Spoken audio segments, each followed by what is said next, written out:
What do I need to be thinking about if I'm considering retiring early? Hey, I'm Kaleb Paddock, the founder of 10 Talents Financial Planning, and today we're talking about retiring early. Seems like I'm getting a lot more phone calls, emails, introductory calls with prospective clients, couples that are trying to, quote, retire early. So let's just quickly define this because this means a lot of things to different people. This would just be retiring before 65, before 60.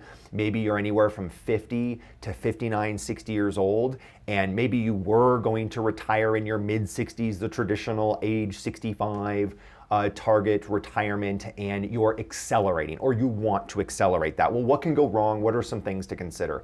The first thing we have to look at right off the bat, which I do with every single client, is health insurance.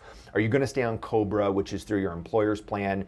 If so, that's typically only about 18 months. So if age 65 for Medicare is beyond 18 months away, we need to have a plan in place. You need to have a health insurance broker or a health insurance specialist to be able to help you understand that and be able to compare notes with your financial advisor and make sure that this is going to work with your spending, with your budget as you head into retirement. The second thing would be a mortgage, right?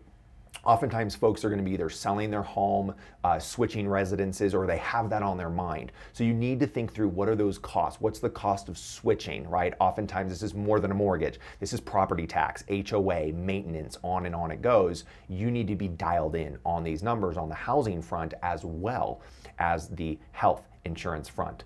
The other one that's really big is, where are you going to pull the money from to live? Oftentimes this can be a strain on the portfolio. Clients don't realize that in order to retire early before Social Security gets turned on, or before any other maybe old pensions from an employer that might turn on at like 62 and you're 57, let's say, you've got a gap, right? How are you going to bridge that gap? Oftentimes what clients are surprised to figure out is that the spending required, or the withdrawals required to retire early, are like 8, 10, 15% of their retirement balances. So let's say you have $1 million. Well, it's going to take like 100 to 150,000 with taxes. Don't forget about taxes, to cover your annual spending. Pulling 10 to 15% out of your investments right at the same time the stock market just drops by like 10%, you could be down 20, 25% and start a death spiral in your accounts, because you're pulling out all of this money, 10, 15% withdrawals, way higher than like the old recommended 4% rule, that you should only pull 4% a year out. And you're doing this until you turn on Social Security. So it could be 5, 7, 10 years before you kind of like give your portfolio a rest.